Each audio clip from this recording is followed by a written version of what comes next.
5 out of the 9 Supreme Court justices were appointed by Bush and Trump, who did not win the popular vote, which means the majority of the Supreme Court was not democratically elected and does not represent the will of the American people.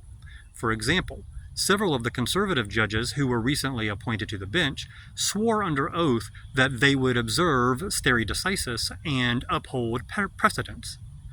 But once they got into power, they almost immediately overturned the long-standing Roe v. Wade, despite the fact that 85% of Americans want legal access to abortion in some or all cases, according to a recent Gallup poll.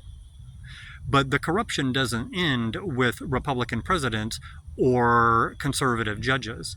Senate Majority Leader Mitch McConnell blocked President Obama's liberal nominee for the Supreme Court with 8 months left on his term, supposedly because Mitch McConnell wanted to wait for a new election to better serve the will of the people.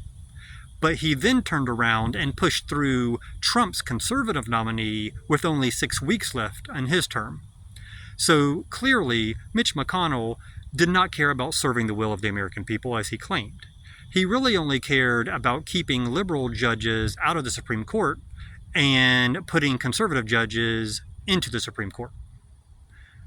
No one is more corrupt and works against the will of the American people more than conservative Republicans, which is one of the many reasons why we need term limits in the Supreme Court.